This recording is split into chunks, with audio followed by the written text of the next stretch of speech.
قائد عالم صلی اللہ علیہ وسلم اندر سے باہر تشریف لایا، اپنے دوست کو دیکھا، اپنے یار کو دیکھا، اپنے پیارے کو دیکھا، گلے ملا، آپس میں باہمی پیار و محبت، ادب اور احترام کے بعد ابو بکر صدیق رضی اللہ عنہ نے فرمایا، اے میرے پیارے محبوب، اے میرے پیارے سونے، میں کیا سنتا ہوں؟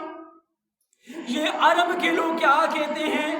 آپ نے فرمایا، میرے پیارے دوست، میرے پیارے یار، میرے پیارے غلام، حقیقت سنائے آپ نے جو انہوں نے کہا ہے واقعی ایسا ہے۔ سب سے پہلے آپ نے آقا دو عالم صلی اللہ علیہ وسلم پر کلمہ پڑھ کے مسلمان ہوتے ہیں اور فرماتے ہیں کہ میں آپ کا غلام ہوں یا رسول اللہ۔ دین اسلام کے لیے کبھی بھی کسی بھی قسم کی طاقت کی ضرورت ہو، مال کی ضرورت ہو، ملکیت کی ضرورت ہو، جس بھی چیز کی ضرورت ہو، یا رسول اللہ صلی اللہ علیہ وسلم میں حاضر ہوں۔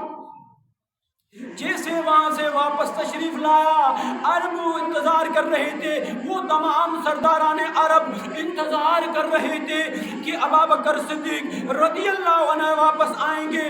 پتہ نہیں آپ کا محمد الرسول اللہ صلی اللہ علیہ وسلم کے ساتھ کیا معاملات ہوں گے تاکہ ہمیں آ کر بتائیں۔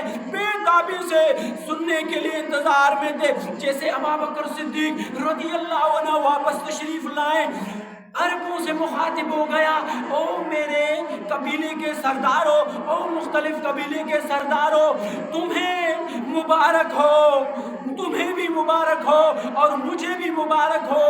یا ابو بکر صدیق کیا ہو گیا؟ کہا اسی نبی کا مجھے یمن والوں نے بتایا، شام والوں